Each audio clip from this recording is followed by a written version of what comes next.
Peace, y'all. How we feeling? Feeling good? All right, all right.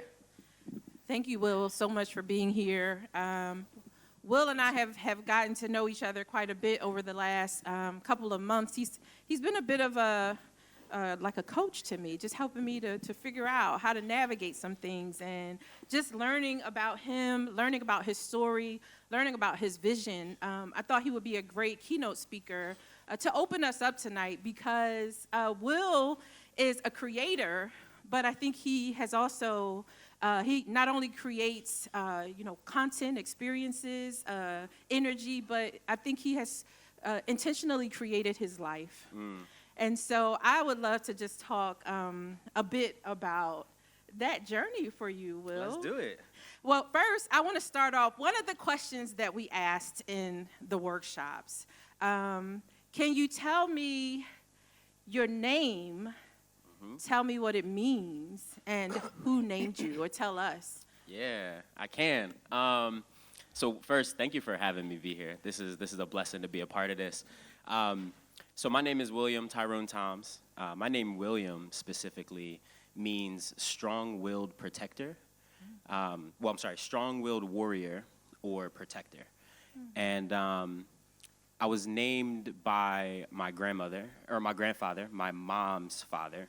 And, a part of having that name coming up, I didn't really consciously think about it this way, but I think it showed up in my life because I was raised by strong women.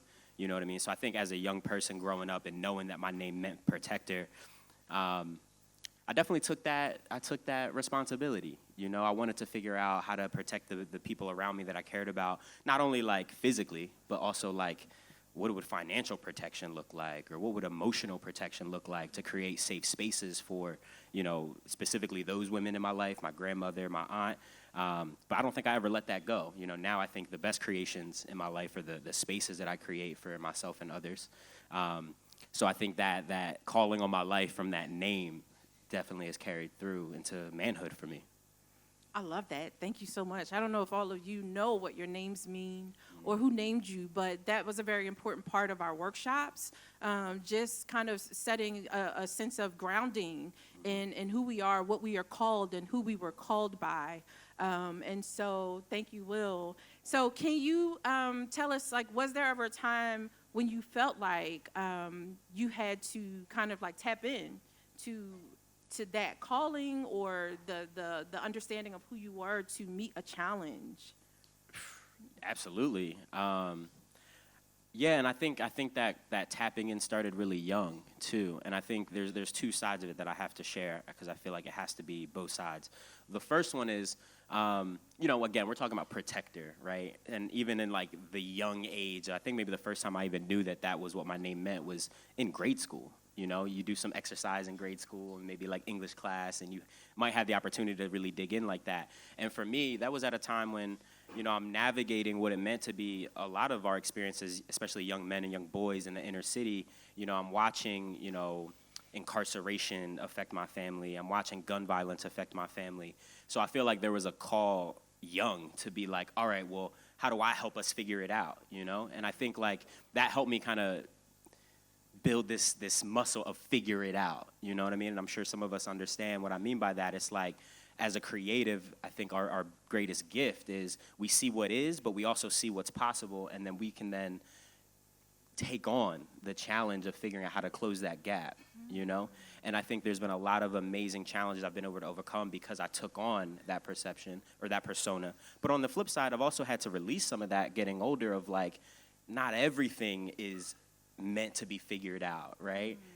So I think there had to be times where I had to check that and be yo, you're trying to think and do right now when really you should just be being, And I think I had to figure out how to use that superpower when it was actually going to be effective, and not use it to escape, really just sitting with yo, what am I feeling right now? Which is the thing to figure out, not all the problems in the world. You know what I mean? Yes, I do know what you mean, because it can be overwhelming when you think about all of the things that are going on in our world today, and all of the things that we're trying to change. But it seems as if you have chosen a very specific path and say, okay, this is what I can change and this is what I will change. So I would like to ask you to maybe if you could just tell us your journey. Tell us a bit about your journey, like, you know, some of the things that you've done and like where you are today. Sure. Man, the journey, that's a tough one. That's an open-ended one. I'll try to give you the short version. But since young, I've always been a builder, right? I've always been someone who was interested in understanding how things worked, right? So, like, I was the kid who, on Christmas, I would get an RC car, you know, for Christmas from my grandmother.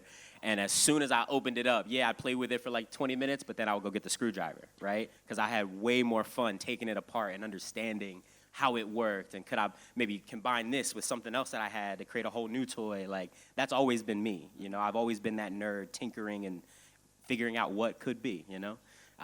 So I think me falling in love with art was one of those things where at first I was like, I want to understand myself more, and that came from first poetry, you know, and expressing myself that way. The second thing was visual art. Fell in love with telling stories through music videos and short films and things like that. And then when that happened and I had my first camera, I was like, this is it. I want to live my life always around other creative people. I love how I feel when I'm expressing myself. So that kind of brought up the challenge of, all right, well, if you always want to be creative, now you got to figure out the money side, right? So my journey then was figuring out how I could play a pseudo management role for a lot of my creative friends who were rappers and singers. And, you know, I was a videographer, but also like, how do we put together a marketing plan, right? Like, how do we get sponsorship and all that stuff? And my want to do that led me to start a production company. So alongside my one of my good friends and co-founder, Dave Silver, we built a production company when we were 21, you know, running around the city, throwing shows and creating content for artists. And then that led us to understand just how much amazing talent we have here in Philadelphia. But unfortunately, back at that time, a lot of folks believed that they had to go to New York or LA to be successful, right? And we were like, no, what else could be here in Philadelphia to create an ecosystem for people to be successful through their art, get paid to be ourselves, right? And actually figure out how to monetize. So that was where Rec came from. So then we built that and have found some success there.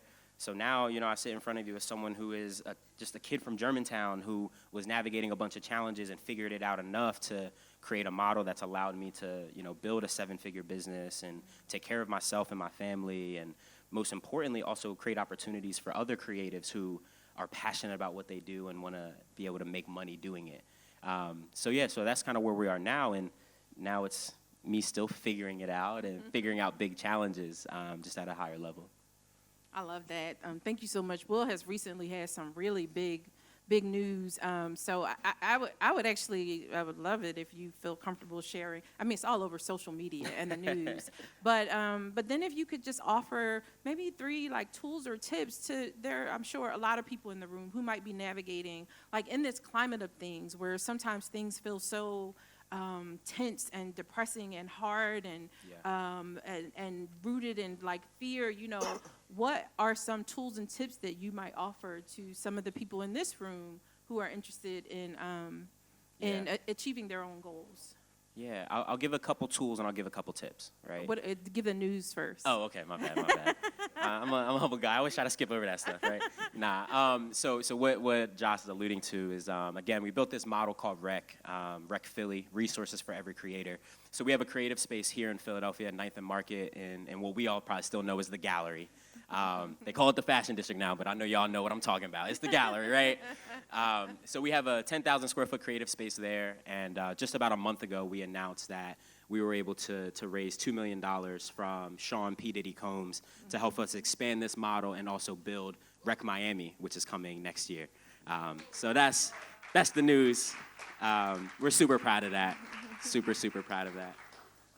But yeah, I'll say this. I think when I think about especially creatives, anybody in here identify as a creative in some way? Oh, y'all my people. I love that. Love it. I'm a deep believer that as creatives, we are some of the most strong-willed, going back to my name, right? Some of the most strong-willed, creative, problem-solving people that exist, right? And I think the one thing that sometimes gets in our way as creatives is not that we don't want to work hard or not that we can't figure it out. It's the clarity, right? I think sometimes we get stuck because we're doing our thing, we have a big vision, but we don't know what the exact next step is in order to get to that next place, right? So one of the tools that I would share is really just taking the time to first envision what is the grand vision, right? Like, for example, as creators, a lot of us are like, yo, I can't wait till I make it, right? But then we don't actually define what making it looks like. So sometimes we're running and running and running in hopes of making it, and then if we're not careful, we could get there and not even know it because we've never even taken inventory over what that means, right? So I would encourage y'all to do the exercise of like, really think about all the domains of your life and say, well, what does success look like, right? So what does success look like financially? Cool, what is that number for you, right? But then more than that, how do you want to make your money, right? What is the career path that hopefully is also going to be fulfilling? And what kinds of things will you be doing when you feel like you made it, right?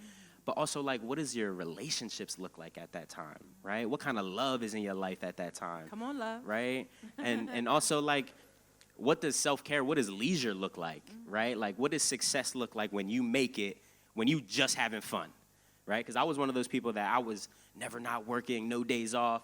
And then over time, it's like some of the career and financial success started to happen, but I wasn't successful in my social life, right? So it's like, get clear on all of those things, because without a target, it's hard to be able to sit back and say, I did it.